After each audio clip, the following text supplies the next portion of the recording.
Hello बच्चों, मैं आपका निर्मल राठौर और मैं आपका स्वागत करता हूं निर्मल फिजिक्स के इस चैनल पर। बच्चों, आज की वीडियो में हम लोग पढ़ने जा रहे हैं डिफरेंशिएशन, जिसे हिंदी में कहते हैं अवकलन। बहुत ही महत्वपूर्ण, बहुत ही इंपॉर्टेंट टॉपिक होता है आपका, और जो एटलीस्ट न्यू कमर होते हैं स्टूडेंट्स, जो क्लास 10th से 11th में आते हैं, उनके लिए तो ये आपका सबसे नया टॉपिक होता है। ठीक है, क्योंकि ये पहली बार पढ़ रहे होते हैं। उसके अलावा ये बहुत ही ज़्यादा इंपॉर्टेंट होता है फिजिक्स में, जहाँ देखो वहाँ पर इसका यूज़ शुरू हो जाता है। इसलिए पहली बार में ही आपको इसको अच्छे से समझना है, ताकि आगे जाकर कहीं पर भी किसी भी प्रकार की कोई समस्या ना आए। आपके पास में जो भी प्रॉब्लम फिजिक्स की आए वो इजीली इसकी हेल्प से आपकी सॉल्व हो जाए। मतलब इसकी वजह से आपको कोई दिक्कत नहीं आनी चाहिए। वो तब नहीं आएगी जब आप लोग यहाँ पर इसको अच्छे से समझ जाओगे। तो ज़्यादा टाइम वेस्ट नहीं करते हैं, हम लोग डायरेक्ट बढ़ते हैं अपने टॉपिक की ओर। तो पहली बात तो ये कि डिफरेंशिएशन होता क्या है और इसका यूज़ क्या है, पर्पस क्या है इसको पढ़ने का फिजिक्स में। तो देखिए, डिफरेंशिएशन की अगर हम लोग बात करते हैं तो डिफरेंशिएशन एक्चुअल में बताता क्या है। ठीक है, ये होती है आपकी study of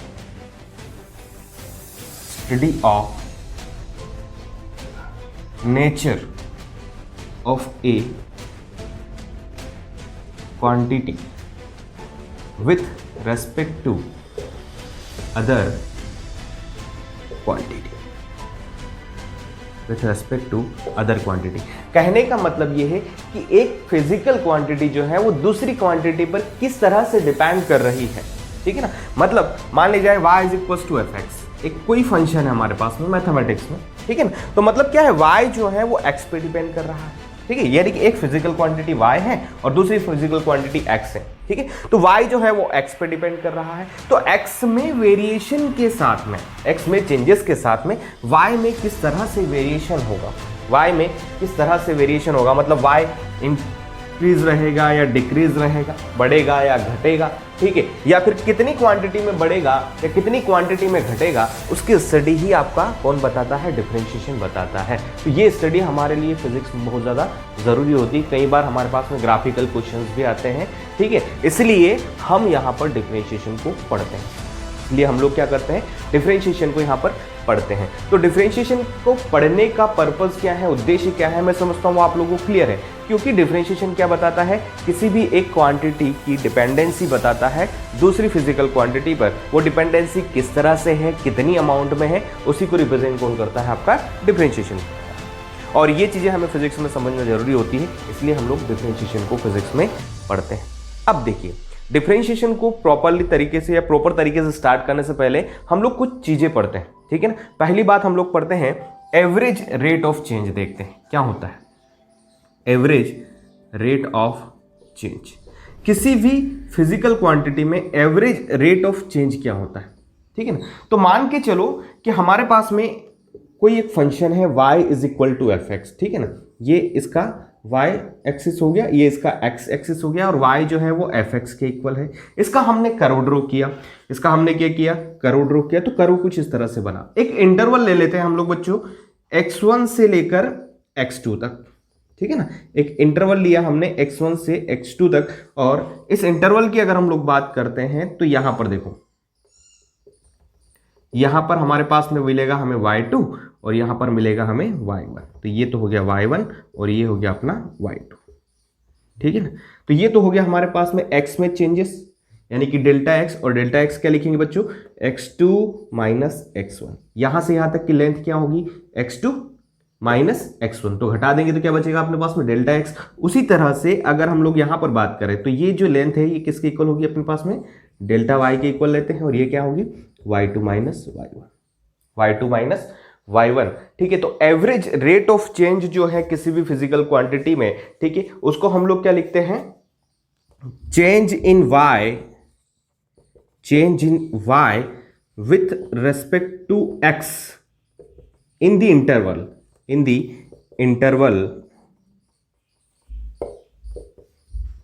x1 to x2। x1 से लेकर x2 तक का जो इंटरवल है उसमें y में x के रेस्पेक्ट में कितना चेंज हुआ है। ठीक है, उसी चेंज को हम लोग एवरेज रेट ऑफ चेंज कहते हैं। तो देखो यहां पर चेंज इन y देखते हैं तो डेल्टा y वो कितना हो गया अपने पास में, y2 minus y1। Change in x देखते हैं तो वो हो गया डेल्टा x, और वो क्या होगा अपने पास में, x2 माइनस x1।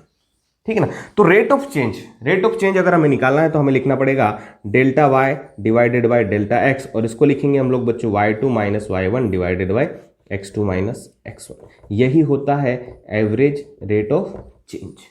यही क्या होता है? Average rate of change. तो average rate of change in y with respect to x in the interval x1 to x2 वो कितना हो गया अपने पास में? Delta y divided by delta x is equal to y2 minus y1 divided by x2 minus x1। अब देखो यहां से अगर आप लोग देखो ना तो ये एक्चुअल में है क्या? y2 minus y1 divided by x2 minus x1। जैसे ये जो लाइन है आपकी, इस लाइन को हम लोग आगे बढ़ाते हैं। सपोज ये एंगल क्या है? थीटा है, ठीक है ना। अब देखो ये जो एक कर्व है y is equal to f x, ये क्या है? कर्व है, ठीक है।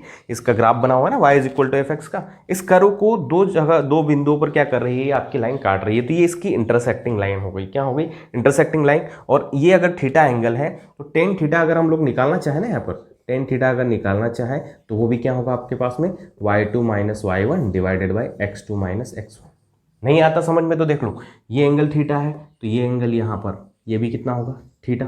और ये थीटा एंगल क्या कैसे निकालोगे? Perpendicular divided by base. Perpendicular कितना है आपके पास में? y2 माइनस y1, और बेस कितना है आपके पास में? x2 minus x1। तो ये जो टेन थीटा है एक्चुअल में क्या है? ये हो गया y2 minus y1 divided by x2 minus x1। और ये टेन थीटा है क्या? ये है, सपोज ये ए पॉइंट है, ये आपका बी पॉइंट है, तो ये है slope of line, slope of line A B. इस ए बी लाइन का क्या है? स्लोप है या इसका ढाल है। हिंदी में उसको क्या कहते हैं हम लोग? ढाल कहते हैं। तो एवरेज रेट ऑफ चेंज है जो है किसी भी फिजिकल क्वांटिटी में, वो क्या हो जाएगा आपके पास में? Delta y divided by delta x. यहां तक क्लियर है आप लोगों को? तो ये हमने पढ़ा एवरेज रेट ऑफ चेंज, इसका यूज आएगा आगे, इसलिए हम लोग यहां पर पढ़ रहे हैं। अब देखिए ये तो एवरेज रेट ऑफ चेंज हो गया। हम लोग क्या करते हैं? हम लोग इंस्टेंटेनियस रेट ऑफ चेंज पढ़ते हैं। अगला हम लोग क्या पढ़ते हैं? इंस्टेंटेनियस रेट ऑफ चेंज पढ़ते हैं। तो देखिए, हाँ तो बच्चों देखिए, हमने अभी जो देखा वो क्या देखा था? Average rate of change. और एवरेज रेट ऑफ चेंज जो आया था अपने पास में, एवरेज रेट ऑफ चेंज वो क्या आया था अपने पास में? वो आया था delta y divided by delta x. उसी को लिखा था y2 minus y1 divided by x2 minus x1। अब इसको हम लोग क्या करते हैं? इंस्टेंटेनियस रेट ऑफ चेंज में निकालते हैं। अब देखिए इंस्टेंटेनियस रेट ऑफ चेंज में अगर हमें निकालना है तो हमें क्या क्या चेंजेस करने पड़ेंगे वो देखिए, ठीक है। एक्चुअल में इंस्टेंटेनियस रेट ऑफ चेंज होता क्या है पहले तो वो देख लेते हैं। तो ये होता है rate of change in y with respect to x at a specific value of x। देखो यहां पर क्या लिखा है? At a specific value of x, जबकि एवरेज रेट ऑफ चेंज में हमने क्या लिखा था? इन the interval x1 to x2, ठीक है। वहां पर हमारे पास में एक इंटरवल था, यहां पर इंटरवल नहीं है, यहां पर x की एक स्पेसिफिक वैल्यू हो गई। मतलब क्या है कि यहां पर हमने क्या किया? यहां पर हमने जो x2 माइनस x1 एक डिफरेंस आएगा, यानी कि डेल्टा x आएगा, उसको टेंस टू 0 कर दिया। ये डिफरेंस हमने ज्यादा रखा ही नहीं, इस डिफरेंस को बिल्कुल छोटे से छोटा सा कर दिया हमने, ठीक है। इन दैट केस हमारे पास में जो रेट ऑफ चेंज आएगा, अब रेट ऑफ चेंज तो भैया वही होता है ना, क्या रेट ऑफ चेंज होता है? Delta y divided by delta x. लेकिन अब की बार हमने क्या कर दिया? ये डेल्टा एक्स टेंस टू 0 कर दिया, ये वर्ड लिखने से, at a specific value of x. तो यहां पर हम लोग एक लिमिट लगा देते हैं। क्या कर देते हैं? लिमिट लगा देते हैं। और क्या लिखेंगे? डेल्टा एक्स टेंस टू 0, ठीक है ना। इसमें क्या है? Delta x tends to 0। अगर ऐसा लिख दिया हमने तो ये एवरेज रेट ऑफ, देखिए ये तो हो गया अपना एवरेज रेट ऑफ चेंज। लेकिन जब ऐसा लिख दिया तो वो एवरेज रेट ऑफ चेंज नहीं बचा, वो क्या हो गया? किसी एक्स की एक स्पेसिफिक वैल्यू पर हमें वाई में rate of change find out करना है। तो वो जो आपका रेट ऑफ चेंज होगा उसको कहेंगे हम लोग d y divided by d x, और इसी को कहते हैं इंस्टेंटेनियस रेट ऑफ चेंज। इसी को क्या कहते हैं? इंस्टेंटेनियस रेट ऑफ चेंज, ठीक है। इसको कहते हैं बच्चा d y by d x जो है ना, d y by d x, इसको क्या कहते हैं? इसको कहते हैं differentiation of y with respect to x। इसको क्या कहते हैं? Differentiation of y with respect to x। तो यही जनरली हमें फाइंड आउट करना रहता है। तो किसी भी पॉइंट पर हम लोग जब डिफरेंशिएशन फाइंड आउट करते हैं तो हम लोग क्या फाइंड आउट करते हैं? Rate of change find out करते हैं उस स्पेसिफिक पॉइंट पर, ठीक है ना। उस स्पेसिफिक पॉइंट पर क्या फाइंड आउट करते हैं, रेट ऑफ चेंज। अब इसको देखो ग्राफिकली समझो, कैसे समझोगे ग्राफिकली, ग्राफिकली कुछ इस तरह से समझो। हमने एवरेज रेट ऑफ चेंज में एक ग्राफ इस तरह से बनाया था और उस ग्राफ में हमने 2 पॉइंट्स लिए थे, एक्स इंटरवल लिया था ना, एक x1 यहां था और x2 यहां पर था। अब देखिए यहां पर इतना बड़ा गैप था, डेल्टा एक्स जो था इतना बड़ा था और उस गैप में हमने एवरेज रेट ऑफ चेंज निकाला था y2 minus y1 divided by x2 minus x1 से। अब हम लोग क्या कर रहे हैं, x की कोई एक स्पेसिफिक वैल्यू ले रहे हैं, तो सपोज x की एक स्पेसिफिक वैल्यू मैं यहां पर मान लेता हूं, ये x। अब जब इस स्पेसिफिक वैल्यू पर हमें y में चेंज फाइंड आउट करना है, तो तुम्हें एक बात देखो ना यार, जब x की वैल्यू कांस्टेंट है तो y की भी एक स्पेसिफिक वैल्यू आएगी, लेकिन हमें y की स्पेसिफिक वैल्यू नहीं निकालनी, हमें क्या है x की उस पर्टिकुलर वैल्यू पर, इस पर्टिकुलर वैल्यू पर x में y में चेंज फाइंड आउट करना है। तो चेंज फाइंड आउट करना है तो x पे तो कर नहीं सकते डायरेक्टली, क्योंकि वहां पर तो एक स्पेसिफिक वैल्यू आएगी। तो हम लोग क्या करते हैं, x से थोड़ा सा इधर कोई पॉइंट लेते हैं और x से थोड़ा सा कोई इधर पॉइंट ले लेते हैं, 2 पॉइंट ले लेते हैं। अब ये दोनों पॉइंट जो है ना बहुत ही पास पास में है, ज्यादा दूर नहीं, इसलिए हम लोग उसको क्या मान लेते हैं, at a specific value of x। ठीक है, तो देखो इस वाले पॉइंट पर यहां पर आप लोग y1 निकालोगे और यहां इस वाले पॉइंट पर क्या निकालोगे, y2। लेकिन हम लोग जनरली इन तीनों पॉइंट्स को एक कॉमन पॉइंट मान लेते हैं। क्यों? क्योंकि ये जो इंटरवल है डेल्टा x, ये बहुत बहुत छोटा होता है। डेल्टा x टेंड्स टू क्या होता है, 0 होता है। तो यहां पर हमें जब निकालना है एवरेज रेट ऑफ चेंज, तो हम लोग क्या करेंगे, उसको कैसे निकालेंगे, वही बात आपकी, क्या निकालेंगे, delta y divided by delta x और limit delta x tends to 0। इसी को क्या लिखेंगे, limit delta x tends to 0 और एक ये हो जाएगा आपके पास में y2 minus y1 divided by x2 minus x1।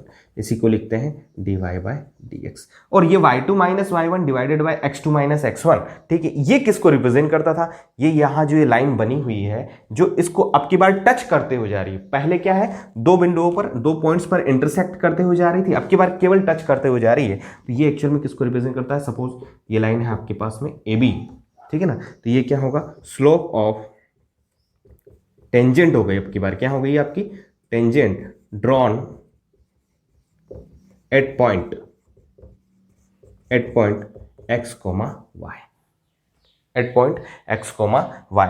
तो ये एक्चुअल में dy बाई dx रिप्रेजेंट किसको कर रहा है, ये रिप्रेजेंट कर रहा है slope of tangent drawn at point x, y। तो किसी भी कर्व की अगर हम लोग बात करते हैं, किसी भी कर्व के किसी भी पॉइंट पर अगर हमें dy बाई dx निकालना है, क्या निकालना है, dy बाई dx, तो वो dy बाई dx रिप्रेजेंट क्या करता है, उस स्पेसिफिक पॉइंट पर ड्रॉ की गई टेंजेंट के स्लोप को, उस स्पेसिफिक पॉइंट पर ड्रॉ की गई टेंजेंट के स्लोप को। तो देखिए dy बाई dx जो है एक्चुअल में उसके 2 मीनिंग्स हो गए आपके, क्या हो गया, एक तो जनरल फिजिकल वाला मीनिंग हो गया और दूसरा क्या हो गया आपका, ग्राफिकल मीनिंग हो गया। तो dy बाई dx जो है, ठीक है, dy बाई dx ये क्या है आपके पास में, instantaneous rate of change in y with respect to x at a particular value of x हो गया। ठीक है, ये तो हो गया अपना फिजिकली, ये क्या हो गया, फिजिकल मीन हो गया इसका। ठीक है, दूसरा क्या है, अगर हम लोग ग्राफिकल मीन देखें इसका, क्या देखें, ग्राफिकल मीन, तो ग्राफिकल मीन जो है, ठीक है, dy बाई dx, ठीक है, ये किसको रिप्रेजेंट करता है, represents the slope of tangent drawn on y-axis curve at point x, y। तो एक्चुअल में dy बाई dx किसको रिप्रेजेंट करता है, टेंजेंट के स्लोप को रिप्रेजेंट करता है, जो कि पॉइंट x, y पर ड्रॉ की हुई है। तो किसी भी पॉइंट पर dy बाई dx निकालने का मतलब क्या होता है कि वो उस पॉइंट पर टेंजेंट ड्रॉ की गई जो है उसके स्लोप को रिप्रेजेंट करता है। और किसी भी पॉइंट पर dy बाई dx निकालने का मतलब ये होता है कि वो उस पॉइंट पर, ठीक है, उस x की उस स्पेसिफिक वैल्यू पर, उस पर्टिकुलर वैल्यू पर किसको रिप्रेजेंट करता है, उस स्पेसिफिक वैल्यू पर इंस्टेंटेनियस रेट ऑफ चेंज को रिप्रेजेंट करता है। तो इस तरह से हम लोग डिफरेंशिएशन को स्टार्ट करते हैं, इस तरह से हम लोग क्या करते हैं, डिफरेंशिएशन को समझते हैं कि डिफरेंशिएशन होता क्या है। इसलिए मैंने पहले average rate of change of पढ़ाया आपको, उसके बाद में इंस्टेंटेनियस रेट ऑफ चेंज पढ़ा है। तो मैं समझता हूँ यहाँ तक आप लोगों को क्लियर है। अब हम लोग देखो डिफरेंशिएशन को ही आगे समझते हैं कि हम लोग कैसे डिफरेंशिएशन को कैलकुलेट करेंगे। देखिए आगे। हाँ तो बच्चों अब आगे में क्या है, देखो हमने डिफरेंशिएशन को समझ लिया। एक्चुअल में डिफरेंशिएशन है क्या है, इंस्टेंटेनियस रेट ऑफ चेंज है किसी भी स्पेसिफिक पॉइंट पर, या फिर अगर हमको कर्व दे रखा है तो उस कर्व के किसी भी पॉइंट पर ड्रॉ की गई टेंजेंट का जो स्लोप है उसको कौन रिप्रेजेंट करता है, डिफरेंशिएशन को, डिफरेंशिएशन रिप्रेजेंट करता है। लेकिन हम लोग डिफरेंशिएशन निकालेंगे कैसे, हम लोग डिफरेंशिएशन निकालेंगे कैसे, उसको निकालने के लिए देखिए अगर हमें किसी भी पॉइंट पर, ठीक है, या किसी एक इंटरवल पर एवरेज रेट ऑफ चेंज निकालना है, ठीक है ना, तो एवरेज रेट ऑफ चेंज जो है वो क्या होता है, हमें पता है delta y divided by delta x, या इसी को लिखते हैं हम लोग y2 minus y1 divided by x2 minus x1। अगर इस एवरेज रेट ऑफ चेंज को हमें इंस्टेंटेनियस रेट ऑफ चेंज में चेंज करना है तो इंस्टेंटेनियस रेट ऑफ चेंज के लिए हम लोग क्या करते हैं, इंस्टेंटेनियस रेट ऑफ चेंज के लिए हम लोग एक लिमिट लगा देते हैं। क्या करते हैं, डेल्टा एक्स जो है उस पर एक लिमिट लगा देते हैं और वो टेंस टू हो जाता है अपने पास में 0, और उसी को हम लोग क्या लिखते हैं यहाँ पर, इसी को लिखते हैं इंस्टेंटेनियस रेट ऑफ चेंज। तो ये हमारे पास में हो गया, ठीक है, limit delta x tends to 0, या इसी को ऐसे लिख दो, limit delta x tends to 0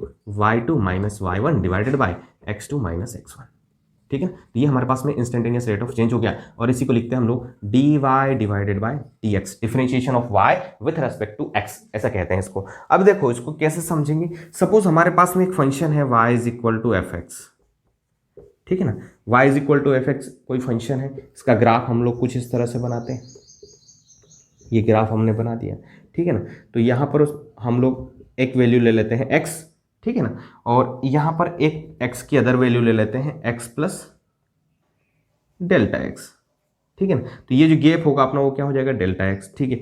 ये हो गया अपने पास में y, ठीक है ना, और यहां पर हमारे पास में हो गया y प्लस डेल्टा y, ठीक है ना। ये क्या हो गया अपने पास में, y प्लस डेल्टा y हो गया।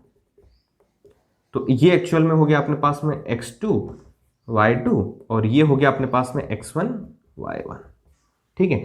अब देखो ये है y is equal to f x, ठीक है ना। तो ये जो यहाँ पर y होगा ये किसके इक्वल होगा, एफ एक्स के इक्वल, ठीक है। और ये जो यहाँ पर y प्लस डेल्टा y है ये क्या होगा आपके पास में, F x plus delta x होगा।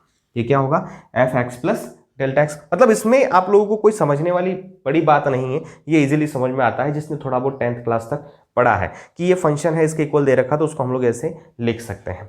अब देखिए यहाँ पर हमें क्या निकालना है, हमें निकालना है डेल्टा वाई, ठीक है ना। तो डेल्टा वाई जो है अपने पास में कितना होगा, डेल्टा वाई अगर आप यहाँ से निकालोगे तो देखो डेल्टा वाई जो है वो किसके इक्वल हो जाएगा, वाई प्लस डेल्टा वाई जो है वो दे रखा अपने को x, F x plus delta x, ठीक है ना।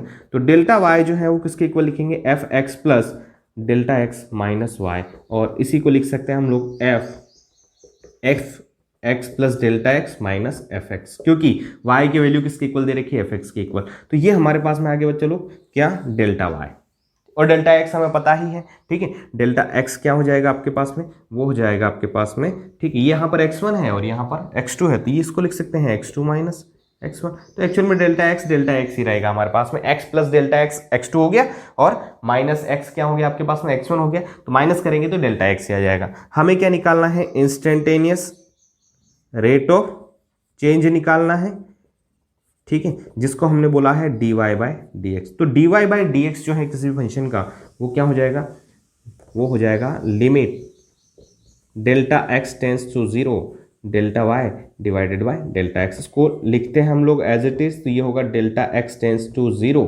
और ये क्या होगा, f x plus delta x minus f x divided by delta x, ठीक है, डिवाइडेड बाय डेल्टा एक्स। तो ये हमारे पास में क्या हो गया, इंस्टेंटेनियस रेट ऑफ चेंज या differentiation of a function with respect to x.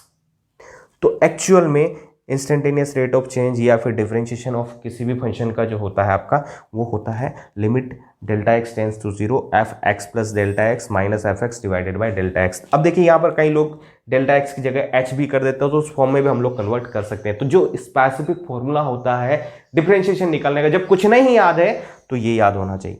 जो मेन मतलब होता है डिफरेंशिएशन का, जो मेन कैलकुलेशन होती है डिफरेंशिएशन की, वो यहाँ से होती है। तो ये चीज़ आप लोगों को पता होना चाहिए कि डिफरेंशिएशन जो है किसी भी फंक्शन का वो क्या होता है, limit delta x tends to 0 f x plus delta x minus f x divided by delta x. या कई सारी बुक्स में ये जो डेल्टा एक्स है इसको एच लिख देते हैं, क्या लिख देते हैं h, तो ये क्या होगा f x plus h minus f x divided by h आ जाएगा, और यहाँ पर डेल्टा एक्स की जगह क्या आ जाएगा h टेंड्स टू 0 आ जाएगा। तो ये आप लोगों को पता होना चाहिए, ठीक है ना। तो हम लोग अगर बात करते हैं किसकी, हम लोग बात करते हैं डिफरेंशिएशन की, differentiation d by d x of f x लिखो या फिर d y by d x लिखो, वो किसके इक्वल होता है, limit delta x tends to 0 और f x plus delta x minus f x divided by delta x होता है।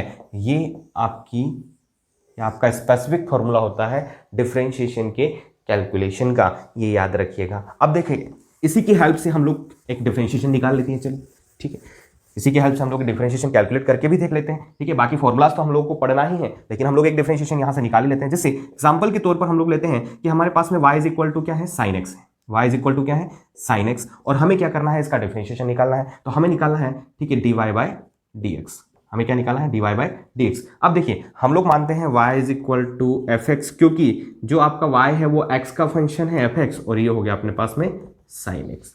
तो हमें अगर d y by d x निकालना है तो हम लोग क्या लिखेंगे, limit delta x tends to 0 f x plus delta x minus f x, और डिवाइडेड बाय क्या आएगा आपके पास में, डिवाइडेड बाय आएगा डेल्टा एक्स, डिवाइडेड बाय क्या आएगा, डेल्टा एक्स। तो अब देखिए यहाँ पर हम लोग क्या करते हैं, f x plus delta x, ठीक है। तो F x plus delta x क्या हो जाएगा, देखो एज इट इज रख दो, एफ एक्स की जगह तो क्या हो जाएगा, साइन एक्स हो जाएगा अपने पास में। तो limit delta x tends to 0 as it is रखो, ठीक है। इसको लिखेंगे sine x plus delta x, ठीक है ना, sine x plus delta x, ये तो हो गया एफ एक्स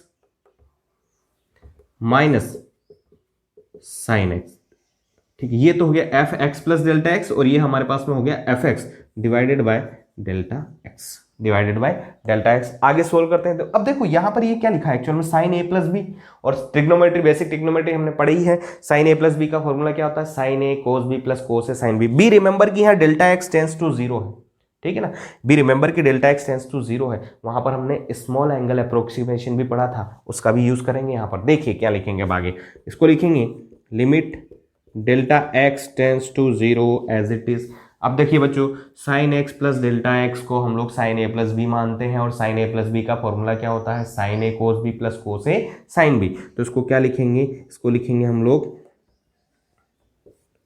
साइन एक्स कोस बी यानी कि cos delta x plus cos x sine b यानी कि साइन डेल्टा एक्स, और डिवाइडेशन में क्या है आपके पास में डेल्टा एक्स, तो एज इट इज है ही सही। तो ये तो हो गया पहला वाला, ये वाला। अब ये बचा हुआ माइनस साइन एक्स भी एज इट इज लिखना पड़ेगा ना साथ में हमने, और इस पूरे के डिवाइडेशन में क्या है अपने पास में डेल्टा एक्स, ठीक है। ये बात आपको समझ में आई, उम्मीद करता हूँ ये चीज़ आप लोगों को समझ में आएगी।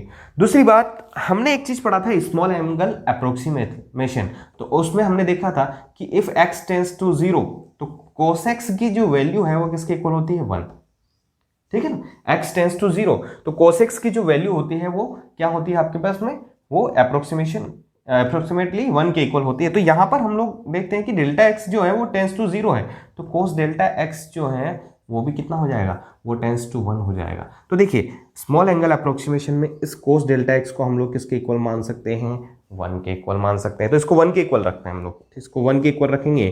तो limit delta x tends to 0, ये क्यों रखा, स्मॉल एंगल अप्रोक्सीमेशन की हेल्प से। तो यहां पर क्या बचेगा अपने पास में, sine x plus cos x sine delta x minus sine x, और डिवाइडेशन में सबकी क्या है, delta x as it is. अब देखिए ये साइन एक्स और ये साइन एक्स कैंसिल आउट, बचा क्या अपने पास में, अपने पास में बचा केवल cos x into sine delta x divided by delta x. तो यहां पर लिखेंगे हम लोग लिमिट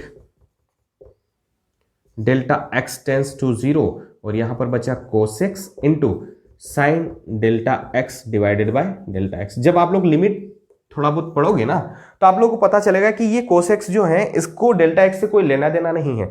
तो कोस एक्स एक कांस्टेंट वैल्यू आ गई, तो इसको हम लोग बाहर ले लेते हैं। इसको क्या करते हैं, बाहर ले लेंगे। तो यहां पर बचेगा अपने पास में देखो कोस एक्स, ठीक है, और अब बचा अपने पास में limit sign delta x divided by delta x, और डेल्टा एक्स टेंस टू 0। देखिए ये एक लिमिट की प्रॉपर्टी होती है कि इसकी जब वैल्यू हम लोग निकालेंगे, इसकी जब वैल्यू निकालेंगे तो वो क्या होती है आपकी 1 के इक्वल होना भी चाहिए। देखो वहाँ लिमिट से नहीं समझ में आता है तो स्मॉल एंगल अप्रोक्सीमेशन से समझो। मैंने क्या कहा था कि स्मॉल एंगल अप्रोक्सीमेशन में अगर थीटा या एक्स जो है छोटा है, थीटा क्या है बहुत ही छोटा है आपके पास में, तो साइन थीटा की वैल्यू अप्रोक्सीमेटली किसके इक्वल होती है, थीटा के। बताया था ना मैंने आप लोगों को कि जब थीटा की वैल्यू बहुत ही छोटी होती है तो साइन थीटा अप्रोक्सीमेटली किसके इक्वल होता है, थीटा के। बट यहाँ पर मैंने एक कंडीशन लगाई थी कि थीटा क्या होना चाहिए आपका, थीटा होना चाहिए रेडियन में। तो वही मान लेते हैं कि चलो ये आपका डेल्टा एक्स क्या है, रेडियन में है, डेल्टा एक्स किस में है, रेडियन में है। तो यहाँ से हम लोग क्या लिख सकते हैं, sine theta divided by theta is equal to, ठीक है, या अप्रोक्सीमेटली इक्वल टू 1 लिख सकते हैं कि नहीं लिख सकते हैं। अब यहाँ पर देखो कंडीशन क्या है, कंडीशन ये है कि थीटा स्मॉल है, तो वो कंडीशन को हम लोग आगे लगाते थे, थीटा टेंड्स टू 0। अब देखिए इस वाली टर्म में और इस वाली टर्म में कोई डिफरेंस है क्या, थीटा की जगह केवल डेल्टा एक्स लिखा हुआ है, थीटा की जगह क्या लिखा हुआ है, केवल डेल्टा एक्स लिखा हुआ है। तो ये जो वैल्यू हो जाएगी कंप्लीटली आप किसके इक्वल हो जाएगी, 1 के इक्वल। तो यहाँ से ये आएगा cos x इंटू 1, तो अपने पास में क्या आएगा, cos x। फाइनल आंसर क्या आया, cos x। इसका मतलब क्या है कि अगर हमें sin x का डिफरेंशिएशन निकालना है तो sin x का डिफरेंशिएशन किसके इक्वल होता है, cos x के इक्वल। बहुत ही ज्यादा फेमस है, सबको याद होता है, लेकिन आता कैसे है वो मैंने आप लोगों को यहां पर बता दिया है। ठीक है, किससे आता है, इस बेसिक फॉर्मूला से। तो ये बेसिक फॉर्मूला आपको याद होना चाहिए। कभी कभी क्या होता है, कोई चीज याद नहीं, कोई फॉर्मूला याद नहीं, कुछ कंफ्यूजन है, तो कभी कभी इसका यूज करके भी अपना आंसर आ जाता है। इसलिए केवल आप लोगों को क्या होना चाहिए, यहाँ पर इसका फॉर्मूला याद होना चाहिए कि हाँ इस तरह से निकालते हैं। ठीक है, इस तरह से डिफरेंशिएशन को कैलकुलेट किया जाता है। उम्मीद करता हूं ये आप लोगों को क्लियर हो गया होगा। फिर भी डाउट रह गया हो तो आप लोग मुझसे पूछ सकते हो कमेंट सेक्शन में। ठीक है, अब देखते हैं हम लोग, ठीक है, बेसिक ट्रिग्नोमेट्री, बेसिक जो आपके पास में फॉर्मूलाज हैं, बेसिक थ्योरम्स जो है डिफरेंशिएशन के, उनको देख लेते हैं। देखिए आगे, ठीक है बच्चों, हम लोग अब देख लेते हैं फंडामेंटल थ्योरम्स ऑफ डिफरेंशिएशन। कौन कौन सी फंडामेंटल थ्योरम्स होते हैं जिनका यूज हम लोग डिफरेंशिएशन में करेंगे। अब देखो यहां से आगे जितनी भी चीजें आप लोगों को पढ़ाई जा रही है वो सारी की सारी आप लोगों को पहली बात तो याद रखनी है। उनको अगर याद नहीं रखा आपने तो आप लोग आगे के जो फिजिक्स के प्रॉब्लम्स आएंगे उनको इजीली सॉल्व नहीं कर पाओगे। बार बार आपको पेज पलटने पड़ेंगे क्योंकि उन फॉर्मूलाज को आप लोगों को देखना पड़ेगा। हमें बार बार पेज नहीं पलटना है, इसलिए पहली बार में ही आप लोगों को वो चीजें याद रख लेना। बच्चों जितनी मेहनत शुरुआत में करोगे फायदा उतना ही बाद में मिलेगा। ठीक है, पहली बार में अगर आप लोग आलस कर जाओगे तो हमेशा दुखी रहोगे, दुखी हमें रहना नहीं है, इसलिए हमें पहले से ही पढ़ना है। तो फंडामेंटल थ्योरम्स देख लेते हैं। अब देखिए डिफरेंशिएशन की बात जब हम लोग करें तो एक्चुअल में डिफरेंशिएशन क्या रिप्रेजेंट करता है, instantaneous rate of change, instantaneous rate of change. अब मान लीजिए हमारे पास में कोई एक ऐसी फिजिकल क्वांटिटी ली हमने जो किसी चीज पर डिपेंड ही नहीं कर रही। अब किसी चीज पर डिपेंड नहीं करती यानी कि टाइम के साथ वेरी नहीं करती, किसी एक्स के साथ वेरी नहीं करती, तो ऐसी वैल्यू को हम लोग क्या कहते हैं, कांस्टेंट वैल्यू कहते हैं। क्या कहते हैं, कांस्टेंट वैल्यू कहते हैं। अब वो कांस्टेंट वैल्यू चाहे यहां निकालो, चाहे यहां निकालो, चाहे यहां निकालो, जैसे कर्व से समझते हैं ना उसको। जैसे हमारे पास में y और x में कर्व दे रखा है और y इज इक्वल टू है हमारे पास में 2, तो उसका ग्राफ ऐसा बनेगा, उसका ग्राफ ऐसा बनेगा। अब देखो चाहे तुम x इज इक्वल टू 1 पर वैल्यू निकालो, चाहे x इज इक्वल टू 2 पर वैल्यू निकालो। ठीक है, यहां पर भी y1 जो है वो कितना आएगा आपके पास में 1 आएगा और y2 भी कितना आएगा 1 ही आएगा। और इसका जब डिफरेंस निकालोगे y2 माइनस y1 तो वो भी कितना आएगा आपके पास में, वो भी आएगा 1 माइनस 1 यानी कि 0। यानी कि जो डिफरेंस आ रहा है वो कितना आ रहा है, 0। और अगर हमें इंस्टेंटेनियस रेट ऑफ चेंज निकालनी है तो हम लोग क्या लिखते हैं, delta y divided by delta x और limit delta x tends to 0 करते हैं, इसी को लिखते हैं dy बाई डी एक्स। तो तुम जब यहां पे डेल्टा वाई देखो, डेल्टा एक्स 0 नहीं है, डेल्टा एक्स तो क्या है 2 माइनस 1 हो गया। ठीक है, तो यहां पर डेल्टा एक्स तो हो गया 2 माइनस 1, लेकिन डेल्टा वाई हमेशा क्या आएगा आपका 0, क्योंकि y इज इक्वल टू क्या है, कांस्टेंट। तो इसलिए यहां पर ये क्या होगा, 0 होगा। कब, when y is equal to constant. ठीक है ना, तो d by d x of constant, ये याद रखना, किसी भी कांस्टेंट का डिफरेंशिएशन जब आप लोग कैलकुलेट करोगे तो वो हमेशा क्या आएगा, 0 आएगा। क्यों, क्योंकि उसमें रेट ऑफ चेंज तो आना ही नहीं चाहिए ना, जब वो कांस्टेंट है तो उसमें कोई चेंजेस होगा ही नहीं। ठीक है, एक्स के रेस्पेक्ट में किसी तरह का कोई चेंजेस नहीं होने वाला, चेंजेस नहीं होगा तो डेल्टा वाई 0 होगा, डेल्टा वाई 0 हुआ तो क्या होगा, डिफरेंशिएशन भी हमेशा क्या रहेगा, 0। तो किसी भी कांस्टेंट फंक्शन का डिफरेंशिएशन किसी के भी रेस्पेक्ट में कीजिए, हमेशा क्या आएगा, 0 आएगा। तो पहली थ्योरम तो अपनी यही हो गई। ठीक है ना, पहली थ्योरम तो अपनी यही हो गई, देख लो। जो पहली थ्योरम हो गई d by d x of constant is equal to 0। दूसरा, अगर आपको निकालना है d by d x of f x एक फंक्शन है और उसके साथ में हमने एक कांस्टेंट को मल्टीप्लाई कर दिया, तो देखिए कांस्टेंट पर कोई फर्क नहीं पड़ता है, इसी को हम लोग लिख सकते हैं सी को बाहर ले लेंगे और इसको लिख सकते हैं d by d x of f x. और एक बात और याद रखना कि D by d x of f x जो है, ठीक है, इसी को हम लोग लिखते हैं d y by d x. कब लिखेंगे? जब y is equal to f x हो, और इसी को जनरली लिखा जाता है एफ डैश एक्स से, ठीक है ना। इसी को क्या लिखा जाता है? एफ डैश एक्स से। और ये एफ डैश एक्स जो है इसको बोला जाता है फर्स्ट डेरिवेटिव। क्या बोलते हैं इसको? First derivative of f x.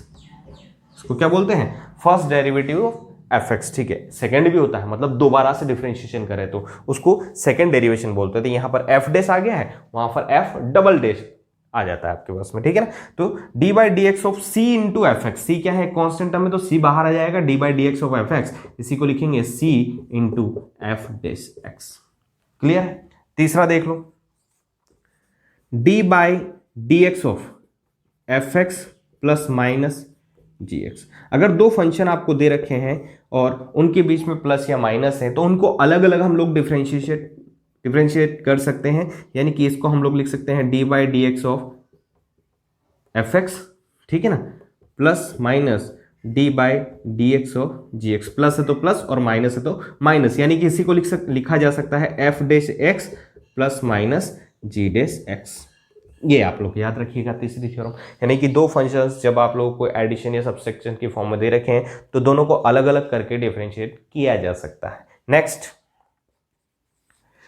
क्या है आपके पास में? D by d x of f x into g x.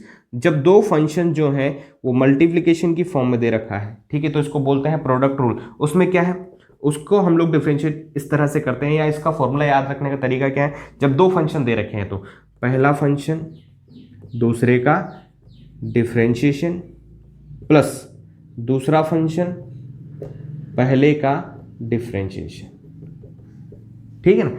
तो जब मल्टीप्लिकेशन में दे रखा हो तो क्या है, पहले को एज इट इज रखेंगे, दूसरे का डिफरेंशिएशन करेंगे, प्लस करेंगे, दूसरे को एज इट इज रखेंगे, पहले का डिफरेंशिएशन करेंगे। तो इसको क्या लिखेंगे? इसको लिखेंगे देखो f x as it is, दूसरे का डिफरेंशिएशन यानी कि जी डैश एक्स, प्लस, ठीक है, दूसरे को एज इट इज और पहले का डिफरेंशिएशन यानी कि F dash x.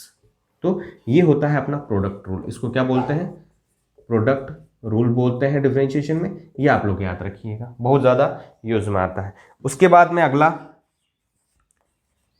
Question rule आता है आपके पास में, जब डिवीजन में आप लोगों को दो फंक्शन दे रखे हैं, f x divided by g x, ठीक है ना, f x divided by g x, तो उसको हम लोग कैसे डिफरेंशिएट करेंगे वो देखिए।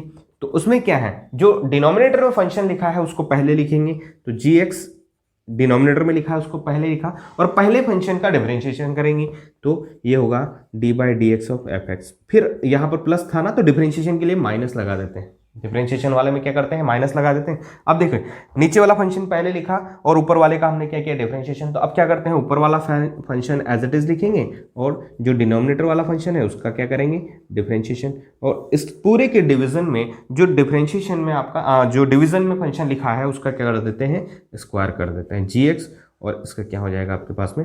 Whole square. तो ये हमारे पास में क्वेश्चन शुरू हो गया, ठीक है ना। तो ये हमारे पास में 4-5 थ्योरम्स हो गई। एक और लिख लेते हैं हम लोग, ठीक है, जिसे हम लोग चेन रूल कहते हैं। ये याद रखिएगा, ये दोनों चीजें याद रखिएगा आप लोग। इनमें डिफरेंस क्या है? देखो, जब हम लोग मल्टीप्लीकेशन की फॉर्म में देखते हैं, प्रोडक्ट रूल में देखते हैं, तो d by d x of f x into g x, पहले फंक्शन को एज इट इज रखा, दूसरे का डिफरेंशिएशन किया, प्लस दूसरे को एज इट इज और पहले का डिफरेंशिएशन। जो डिवीजन है उसमें क्या करेंगे? जो डिनोमिनेटर वाला फंक्शन है उसको एज इट इज रखा, पहले का डिफरेंशिएशन, माइनस लगाएंगे, ठीक है। अब क्या करेंगे? माइनस लगाएंगे, और अब क्या करेंगे? फिर वापस से g x into f dash x हो गया, माइनस क्या करेंगे? F x into g dash x, और जो डिनोमिनेटर में फंक्शन है उसका क्या कर देंगे? डिनोमिनेटर में ही स्क्वायर कर देंगे। तो ये हो जाएगा जी एक्स का होल स्क्वायर। नेक्स्ट आता है आपका छठा वाला क्वेश्चन रूल, सॉरी, छठा जो है आपका चेन रूल होता है। जैसे हमारे पास में क्या डायरेक्टली अगर एक्स के रेस्पेक्ट में किसी फंक्शन को हम लोग को डिफरेंशिएट नहीं करना आ रहा है, जैसे d by d x of f of g x, मतलब जो f है वो gx का फंक्शन है और g जो है वो x का फंक्शन है, ऐसे समझो इसको।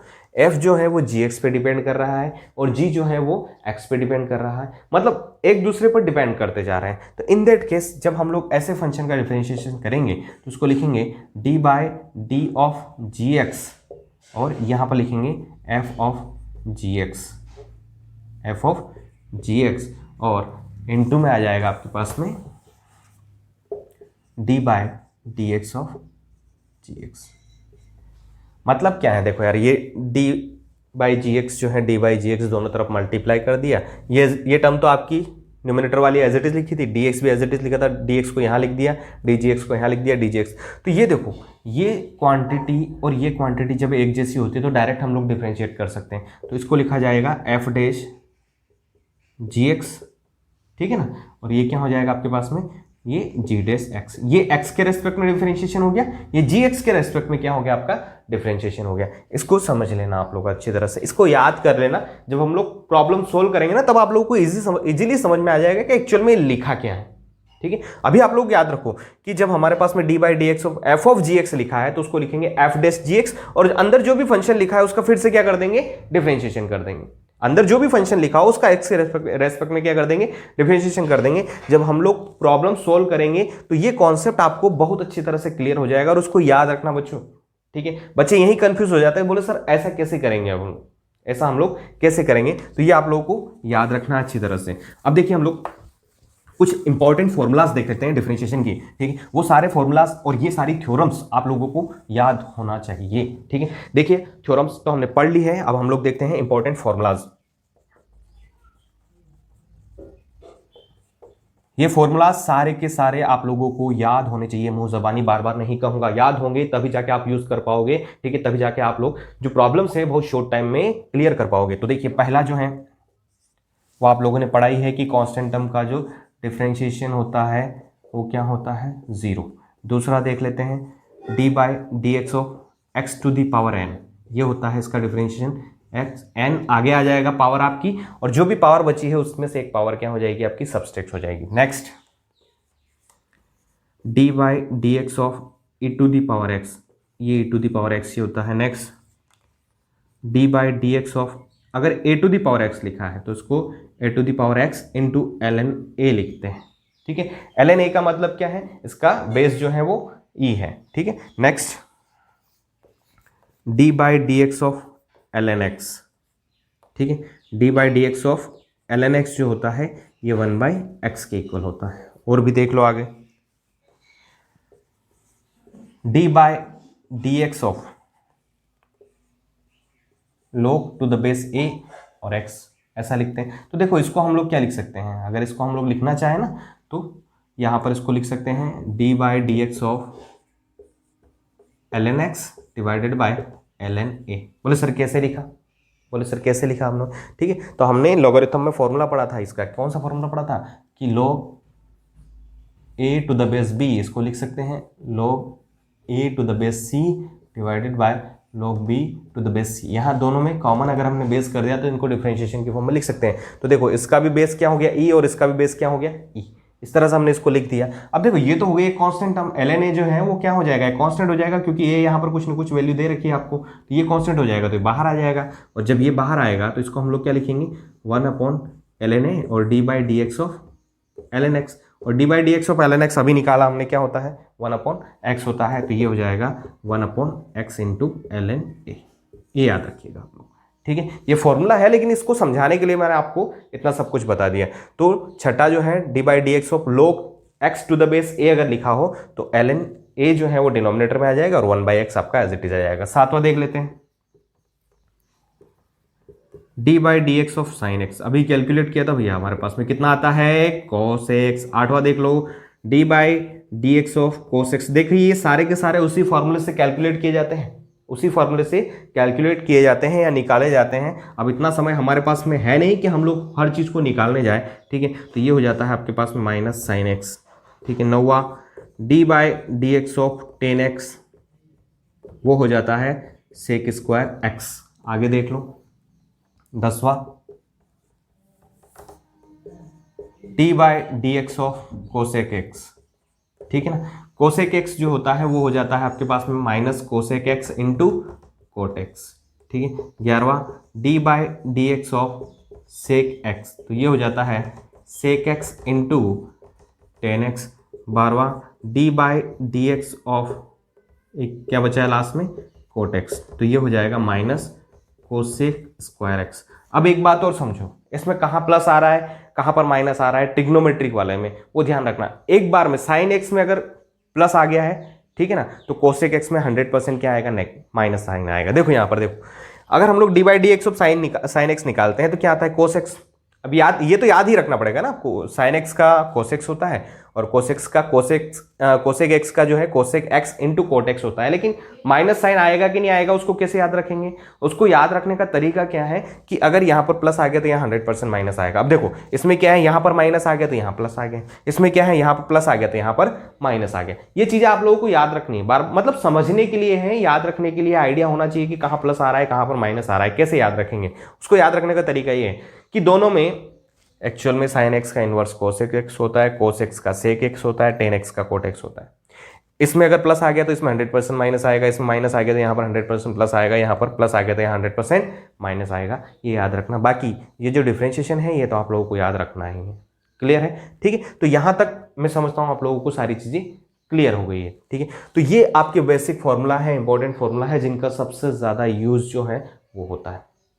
आप लोग इनको याद रखिए, रटिए, चाहे कुछ भी कीजिए, लेकिन मुंह जबानी आप लोगों को ये सारे के सारे याद होने चाहिए, तभी जाके आप लोग आगे की प्रॉब्लम्स जो है वो सॉल्व कर पाओगे। अब इनका यूज करते हैं, प्रॉब्लम्स देखते हैं और प्रॉब्लम्स समझते हैं कि किस तरह से हम लोग इनको अप्लाई करेंगे और वैल्यू को कैलकुलेट करेंगे। फिर हम लोग कुछ फिजिक्स की जो क्वेश्चंस हैं वो भी लेंगे और उनको भी हम लोग सॉल्व करेंगे कि फिजिक्स में किस तरह से इसकी एप्लीकेशंस आती हैं। क्लियर है यहाँ तक? ठीक है बच्चों, समझता हूं यहां तक क्लियर हो गया है। अब हम लोग देखते हैं प्रॉब्लम्स, ठीक है, देखिए आगे। हाँ तो बच्चों, अब हम लोग देखिए टाइप 1 के क्वेश्चन देखते हैं, और टाइप 1 के क्वेश्चन किस तरह से होते हैं, उनमें हम लोग एक या दो थ्योरम्स का यूज करेंगे और फॉर्मूला कौन सा भी हम लोग यूज में ले सकते हैं, ठीक है। तो टाइप 1 के क्वेश्चन हम लोग किस टाइप के लेते हैं, देखिए हमें फाइंड आउट क्या करना है, हमें dy by d x find out करना है, और आपको y जो है वो गिवन है। y क्या है, फंक्शन है आपका x का। तो जैसे अगर हम लोग ले लेते हैं y is equal to x to the power 3, हमें इसका डिफरेंशिएशन फाइंड आउट करना है, ठीक है। मैंने क्या कहा है कि थ्योरम्स एक या दो यूज में लेंगे, बाकी हम लोग क्या कर सकते हैं, फॉर्मूले सारे यूज में ले सकते हैं। तो ये क्या है, x to the power n है। थ्योरम्स हम लोग यहाँ पर दो थ्योरम्स ले लेते हैं। पहला तो क्या है कि D by d x of f x जो है वो एक्चुअल में क्या होता है, एफ डेस एक्स होता है, और d by d x constant जो है वो 0 होता है। D by d x of c into f x जो है वो किसके इक्वल होता है, आपका सी एफ डेस एक्स होता है, ठीक है। ये एक दो थ्योरम्स हम लोग यहाँ पर यूज में लेंगे।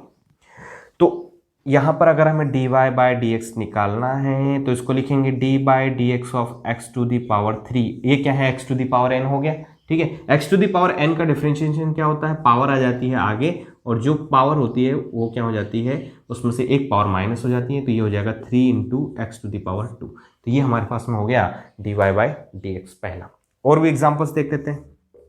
D by d x of 2 sine x, d by d x of 2 sine x. अब देखिए 2 क्या है, कांस्टेंट है, 2 क्या है, कांस्टेंट, और एफ एक्स क्या है आपके पास में, साइन एक्स है। तो 2 तो आ जाएगा आपका बाहर, डी बाई डी एक्स क्या लिखेंगे इसको, साइन एक्स, क्या लिखेंगे, d by d x sine x, और d by d x of sine x क्या होता है, कोस एक्स। तो ये हो जाएगा आपके पास में 2 इंटू कोस एक्स, ठीक है। और देख लो d by d x of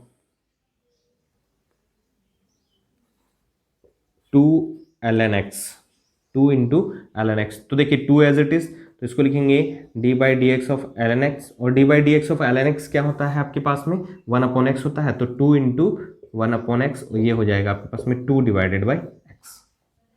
clear है। उसके बाद देख लो चौथा, D by d x of 1 upon x. बोले सर इसका तो कोई फॉर्मूला लिखवाया नहीं आप लोगों ने, तो देखिए कैसे नहीं लिखवाया।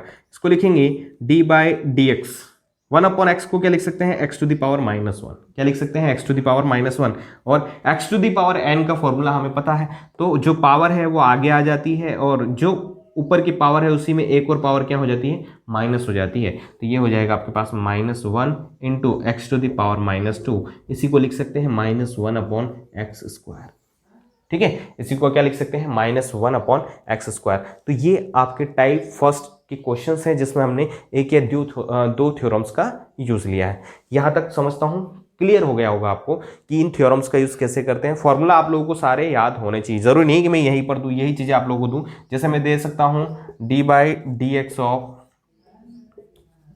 10x, तो वो भी याद होना चाहिए, या 2 10x या 3 10x कर दो, तो 3 10x 3 तो एज इट इज बाहर आ जाएगा। 10x का डिफरेंशिएशन क्या होता है, sec²x। देखिए एक लाइन के आंसर्स होते हैं सारे के सारे। इस तरह के क्वेश्चंस जो हैं एक लाइन में निकलने चाहिए आप लोग, ठीक है। ज्यादा सॉल्व नहीं करना, ज्यादा कुछ करना नहीं। 3 है तो 3 बाहर आ जाएगा, 10x का डिफरेंशिएशन sec² हो गया आपके पास में, ठीक है। अब देखिए दूसरे टाइप के क्वेश्चंस देख लेते हैं टाइप 2 में। तो देखिए बच्चों टाइप 2 में हम लोग किस टाइप के क्वेश्चन सॉल्व करेंगे, ठीक है, जिनमें हम लोग थ्योरम का यूज करेंगे fx d/dx of fx plus minus gx वाली, ये थ्योरम हम लोग यूज करेंगे। तो इसमें क्या होता है f'(x) प्लस माइनस g'(x), यानी कि दोनों को हम लोग अलग अलग डिफरेंशिएट कर सकते हैं। तो क्वेश्चन ले लेते हैं हम लोग पहला, ठीक है, कि y जो है वो है 2x² प्लस 3x प्लस 3 के इक्वल है, ठीक है। या पहले दो ही ले लो, ठीक है, 2x² प्लस 3x, इसका डिफरेंशिएशन निकालना है तो क्या लिखेंगे, dy/dx। इसको कैसे लिखेंगे, इसको लिखेंगे d/dx ऑफ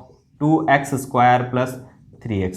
जब फंक्शन जो है वो दो फंक्शंस की फॉर्म में दे रखा हो, आप लोगों को अलग अलग फंक्शंस की फॉर्म में दे रखा हो, तो दोनों को अलग अलग डिफरेंशिएट किया जा सकता है। तो इसको क्या लिखेंगे, d/dx ऑफ 2x² प्लस है ना बीच में, तो प्लस आएगा d/dx ऑफ 3x। अब देखिए ये हम लोग पहले निकाल चुके हैं, तो 2 आपका एज इट इज x² का डिफरेंशिएशन क्या होगा, 2 तो आ जाएगा बाहर, x⁻²-1 प्लस 3 कांस्टेंट, तो 3 आ जाएगा बाहर, ठीक है। 3 क्या होगा आपके पास बाहर आ जाएगा, यहाँ पर पावर नहीं दे रखी, इसका मतलब क्या है 1 होगी, तो 1 × x⁻1-1, ठीक है। तो ये हो जाएगा आपके पास में 4x प्लस 3 × 1 और x⁻0, यहाँ पर क्या होगा x⁻0, किसी की पावर 0 हमेशा कितनी होती है 1, तो ये हो जाएगा 4x प्लस 3। ये क्या हो जाएगा आपके पास में 4x प्लस 3 हो जाएगा। अरे क्लियर है ना, कोई दिक्कत तो नहीं है, ये चीजें समझ में आनी चाहिए आप लोगों को। ये सब चीजें जो है ये पहले से ही पता है आप लोगों को, ठीक है, केवल मैं लिखवा रहा हूं यहाँ पर, ठीक है, ताकि आप लोगों को समझ में आ जाए, कंफ्यूजन ना हो कि सर ने डायरेक्ट कैसे लिख दिया। यहाँ पर मैं तो सॉल्व भी नहीं करता इसको, मैं तो डायरेक्ट लिखता 4x प्लस 3, तो डायरेक्ट 2 यहाँ पर लिखा ना, 2 × 2 4x प्लस 3। क्यों, क्योंकि यहाँ पर एक पावर खत्म हो जाएगी, 2 में से एक पावर जाएगी तो केवल एक पावर बचेगी, एक पावर यानी कि x, और 3 यहाँ पर एक ही पावर है तो पावर 0 हो जाएगी, पावर 0 हो गए तो वो टर्म क्या हो जाएगी 1, तो ये हो जाएगा आपके पास में 3 एज इट इज। क्लियर है, ठीक है। अगला क्वेश्चन देख लो इसी टाइप में।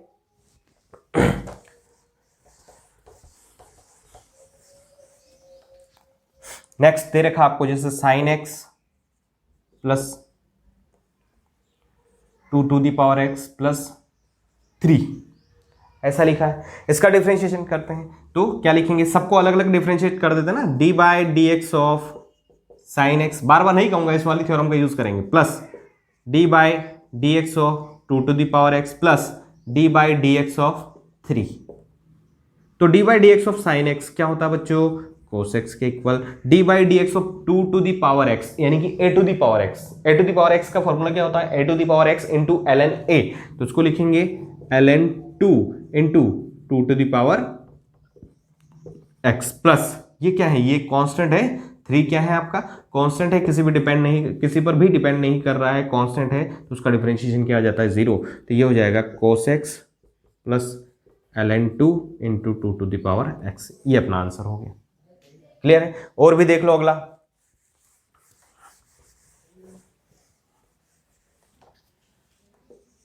Three sin x plus 4 tan x plus 1/3 sec x,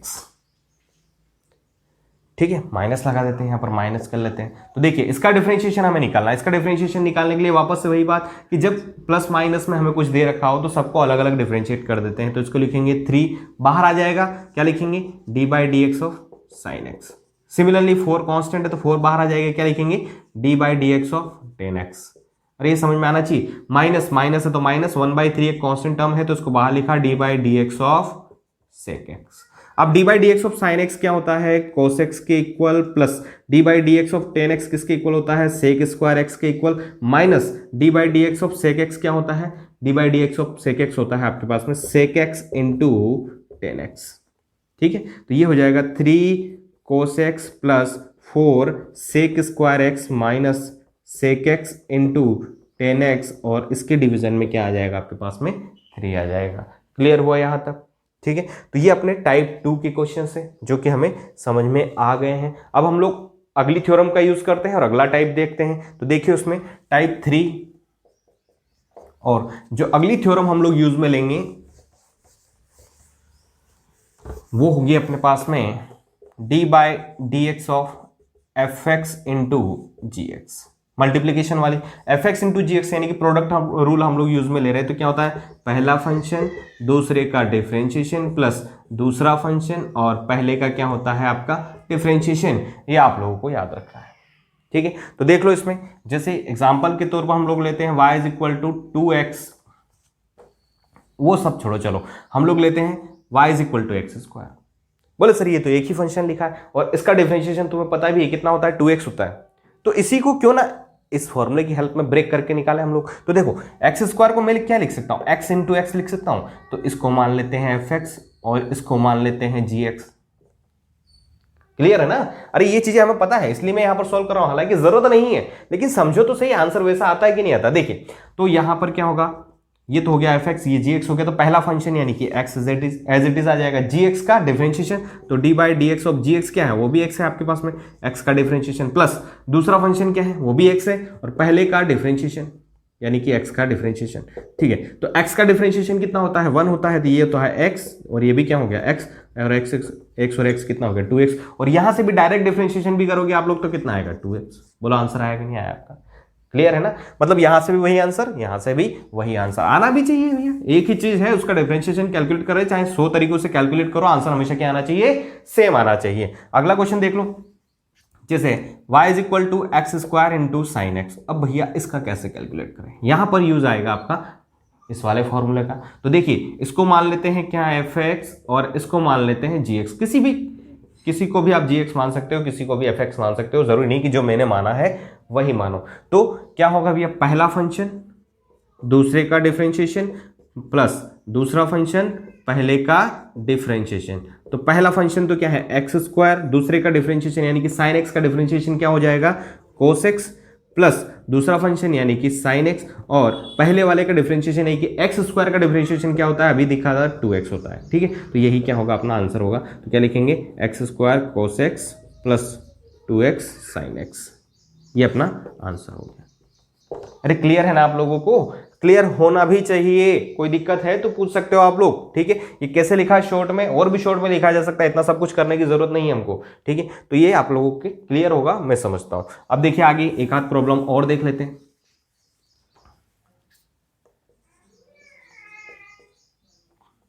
to sec x into 10x, 2 sec x into 10x। ठीक है, तो अब देखो यहां पर इसको पूरे को मान लेते हैं फंक्शन fx और इसको मान लेते हैं gx। ठीक है, इसको fx मान लिया, इसको gx मान लिया। तो पहला फंक्शन यानी कि 2 sec x, 10x का differentiation sec square x plus दूसरा फंक्शन यानी कि 10x और पहले का डिफरेंशिएशन यानी कि 2 sec x का डिफरेंशिएशन क्या होता है sec x इंटू 10x। ठीक है, तो यहां पर क्या होगा आपके पास में 2 sec cube x plus 2 sec x into 10 square x, ये अपना आंसर हो गया। तो इस तरह से हम लोग इस वाली थ्योरम का यूज लेते हैं। ठीक है, अब हम लोग अगला टाइप देख लेते हैं। अगला टाइप क्या है, टाइप नंबर 4, और उसमें हम लोग कौन सी थ्योरम यूज में ले लेते हैं, उसमें हम लोग थ्योरम यूज में ले लेते हैं f x divided by g x वाली। इसमें क्या है, जो जी एक्स में आपकी फंक्शन लिखा हुआ है उसको लिखेंगे पहले और ऊपर वाले फंक्शन का करेंगे डिफरेंशिएशन, यहां पर माइनस लगाएंगे, पहला वाला ऊपर वाला फंक्शन लिखेंगे और जो डिनोमिनेटर वाला फंक्शन है उसका डिफरेंशिएशन करेंगे और जो डिनोमिनेटर में फंक्शन लिखा है उसका यहां पर क्या करेंगे, स्क्वायर करेंगे। ठीक है, उसका यहां पर क्या हो जाएगा, स्क्वायर हो जाएगा। तो इसमें अब देखिए हम लोग क्या करते हैं, एक आध एग्जाम्पल ले लेते हैं। पहला y is equal to 2x square divided by e to the power x divided by e to the power x। तो ये तो हो गया fx और ये क्या हो गया अपने पास में gx। तो क्या लिखा था, हम लोग क्या करेंगे gx यानी कि e to the power x as it is और f डैश x यानी कि इसका डिफरेंशिएशन कितना आएगा 2 इंटू 2 4 और एक पावर यहां से खत्म हो जाएगी तो क्या बचेगा आपके पास में x बचेगा। माइनस है तो minus as it is f x यानी कि 2x², और जो e to the power x इसका डिफरेंशिएशन भी क्या होता है, e to the power x divided by जो डिनोमिनेटर में फंक्शन लिखा है इसका स्क्वायर, तो e to the power x और इसका स्क्वायर, तो ये क्या हो जाएगा आपके पास में 4x e to the power x minus, ठीक है, 2x² e to the power x और डिवाइडेड बाय क्या हो जाएगा आपके पास में e to the power 2x। यही क्या होगा अपना आंसर, यही क्या हो जाएगा अपना आंसर हो जाएगा। अरे क्लियर है ना आप लोगों को, क्लियर होना चाहिए। अगला देख लो, नेक्स्ट टाइप। नेक्स्ट टाइप जो है टाइप 5th है, और उसमें हम लोग लास्ट वाला देखते हैं चेन रूल। क्या देखते हैं, चेन रूल, ठीक है। और चेन रूल क्या कहता है, d by d x of f of g x, ये किसके इक्वल होता है, एफ डैश जी एक्स के इक्वल इनटू जो अंदर फंक्शन लिखा है उसका भी डिफरेंशिएशन। अब बोले सर कैसे करेंगे इसको, कुछ समझ में नहीं आ रहा क्या लिखा है आपने। अच्छा चलिए, ये समझ में नहीं आ रहा है तो मैं इसको दो मेथड से करके दिखाता हूँ, दोनों जगह से क्या आंसर आता है आप लोग देखिएगा। देखिए आप लोगों को एक फॉर्मूला तो पता होगा, मैंने आप लोगों को बेसिक ट्रिग्नोमेट्री में पढ़ाया था कि साइन 2a का फॉर्मूला जो है वो क्या होता है, 2 sin a cos a होता है, ये आप लोगों को पता है, ठीक है, 2 sin a cos a होता है, ठीक है। अच्छा साइन 2a का फॉर्मूला आप लोगों को ये पता चल गया, तो यहाँ पर a की जगह अगर हम लोग x ले लेते हैं तो यहाँ पर भी x हो जाएगा और यहाँ पर भी क्या हो जाएगा, x हो जाएगा, ठीक है। हम लोग क्या करते हैं, पहले d by d x of 2 sin x into cos x निकालते हैं। चलो तो ये निकाल सकते हैं हम लोग कौन सी वाली थ्योरम से, प्रोडक्ट रूल वाली थ्योरम से। इसको एफ एक्स मानेंगे और इसको क्या मानेंगे, जी एक्स, ठीक है ना। ये तो एफ एक्स हो गया, ये जी एक्स हो गया। तो जब हम लोग प्रोडक्ट रूल से निकालते हैं तो पहला फंक्शन एज इट इज, दूसरे का डिफरेंशिएशन यानी कि cos x का डिफरेंशिएशन क्या होता है, माइनस साइन एक्स प्लस, ठीक है, दूसरा फंक्शन एज इट इज, तो cos x यहां पर आ गया, और पहले फंक्शन का डिफरेंशिएशन तो 2 इंटू साइन एक्स का डिफरेंशिएशन क्या होता है, साइन एक्स का डिफरेंशिएशन होता है cos x। तो ये क्या हो जाएगा आपके पास में 2 माइनस का sine square x plus 2 cos square x. इसको लिख सकते हैं, 2 को कॉमन ले लेते हैं, क्या लिखेंगे, cos square x minus sine square x. अब एक बात और बताइए मुझे, हमने एक फॉर्मूला पढ़ा था cos 2a का, cos 2x का फॉर्मूला पढ़ा था, वो क्या होता है, cos square x minus sine square x, ऐसा होता है, ऐसा हमने पढ़ा था, ठीक है ना। तो ये हमारे पास में cos 2x का फॉर्मूला, इसको क्या लिखेंगे देखिए, तो ये हो जाएगा 2 cos 2x, यानी कि जो आपका इसका डिफरेंशिएशन आया है वो कुछ इस तरह से आया है, या फिर इसी को हम लोग क्या लिख सकते हैं, d by d x of sign 2x, ऐसा लिख सकते हैं क्या, बोलो हाँ या ना। अरे ये वाला फॉर्मूला इसके इक्वल है तो ऐसा लिख भी सकते हैं, और इसका डिफरेंशिएशन हम लोग अगर बात करें तो ये आ रहा है। अब ये तो हमने क्या है, प्रोडक्ट रूल वाले फॉर्मूले से सॉल्व किया, वाली थ्योरम से सॉल्व किया, तो क्यों ना हम लोग इस वाले में ये वाली थ्योरम लगा दें, ठीक है। बोलो सर कैसे लगाएंगे, अब देखिए जनरली हम लोग x के रेस्पेक्ट में क्या करते हैं, डिफरेंशिएट करते हैं, और जब x के रेस्पेक्ट में डिफरेंशिएट करते हैं तो यहां पर x होना चाहिए, लेकिन यहां पर है क्या, 2x। तो 2x को हम लोग क्या मानते हैं, इसको मानते हैं gx, इसको हम लोग क्या मानते हैं, gx मानते हैं। और जब हमने इसको gx माना, इसको gx माना, तो देखो क्या लिखेंगे, ठीक है, जो हम लोग लिखते हैं d by d x of sign 2x, ठीक है ना, इसको हमने gx माना, तो हम लोग क्या लिखेंगे, d बाई डी gx, और यहां पर क्या आएगा, साइन gx, ठीक है, इनटू क्या कर सकते हैं, d by d x of gx। क्या ये वाली जो टर्म है इसको gx माना, ठीक है ना, ये वाली जो टर्म है इसके इक्वल लिखी जा सकती है, बिल्कुल लिखी जा सकती है, ये डिवाइडेड बाय ये यहां पर लिखा हुआ है। अब ये और ये सेम है, इसको काट देंगे तो बचेगा वही आपके पास में, क्या बचेगा, वही चीज बचेगी। लेकिन ऐसे ब्रेक करने से हमें क्या फायदा मिलेगा, देखो यहां पर लिखा फंक्शन और यहां पर लिखा फंक्शन क्या है, सेम है, तो जो भी फॉर्मूले हमने पढ़े हैं ना, उन फॉर्मूलों को हम लोग डायरेक्टली यूज में ले सकते हैं। यहां पर बस फर्क क्या आएगा कि जहां पर हमने x लिखा था उसकी जगह क्या लिख देंगे अब की बार g। तो साइन x का डिफरेंशिएशन क्या होता है, cos x। तो मुझे बताइए साइन gx का gx के रेस्पेक्ट में डिफरेंशिएशन क्या होगा, cos gx होगा, क्या होगा, cos gx। तो यहां पर इसका जो डिफरेंशिएशन आएगा वो क्या होगा, cos gx, और gx का x के रेस्पेक्ट में डिफरेंशिएशन क्या होता है बच्चों, g डैश x, क्या होता है जी डैश एक्स। तो देखो यहाँ पर कोस जी एक्स की वैल्यू किसके इक्वल है 2x की इक्वल, और जी डैश एक्स यानी कि जो आपका जी एक्स है उसका डिफरेंशिएशन, जी एक्स क्या है, जी एक्स है अपना 2x, और 2x का डिफरेंशिएशन जब हम लोग निकालेंगे तो किसके इक्वल हो जाएगा 2 के इक्वल, किसके इक्वल होगा 2 के इक्वल। तो जी डैश एक्स यानी कि 2, तो यहां से क्या आया 2 cos 2x। अब देखो वहां से जो आंसर आया था और यहां से जो आंसर आया है कोई डिफरेंस है क्या, कोई भी डिफरेंस नहीं है, दोनों आंसर्स क्या है आपके पास में सेम है, ठीक है। तो यहां पर इस थ्योरम को यूज करना ज्यादा आसान है बजाय उस थ्योरम को, क्योंकि वहां पर हमें कैलकुलेशन ज्यादा करनी पड़ती है। इसलिए जो भी फंक्शंस आपको दे रखा है उसी के रेस्पेक्ट में डिफरेंशिएट कीजिए, उसको फिर से डिफरेंशिएट कर दीजिए, ठीक है। ये चेन रूल है, चलता रहेगा आगे। तीसरा भी दे रखा हो तो तीसरे में भी इसी तरह से चलेगा। और देख लेते हैं थ्योरम के और भी एग्जांपल्स हम लोग इसके देख लेते हैं। देखो कैसे, जैसे d by d x of e to the power 2x। बोले sir e to the power x का तो पता है, ए टू द पावर 2x का तो आपने बताया ही नहीं, कैसे कैलकुलेट करेंगे। तो भैया इसको माना gx, इसको gx माना, तो gx के रेस्पेक्ट में इसका डिफरेंशिएशन क्या होगा, gx के रेस्पेक्ट में e to the power gx, उसका gx के रेस्पेक्ट में डिफरेंशिएशन तो क्या होगा e to the power gx ही होगा, तो यहाँ 2x हो जाएगा, और इसका डिफरेंशिएशन करेंगे तो क्या आएगा 2 आएगा आपके पास में, तो ये भी क्या होगा 2 into e to the power 2x, ठीक है। उसी तरह से जैसे d by d x of cos 2x कर लेते हैं। cos 2x करोगे तो ये हो गया gx, cos 2x का डिफरेंशिएशन 2x के रेस्पेक्ट में क्या होगा आपके पास में माइनस साइन 2x, तो ये तो हो जाएगा माइनस साइन 2x, ठीक है। तो अब देखिए माइनस साइन 2x और 2x का भी तो डिफरेंशिएशन करना पड़ेगा, तो 2x का डिफरेंशिएशन क्या होगा आपके पास में 2, तो ये हो जाएगा माइनस 2 साइन 2x। क्लियर है।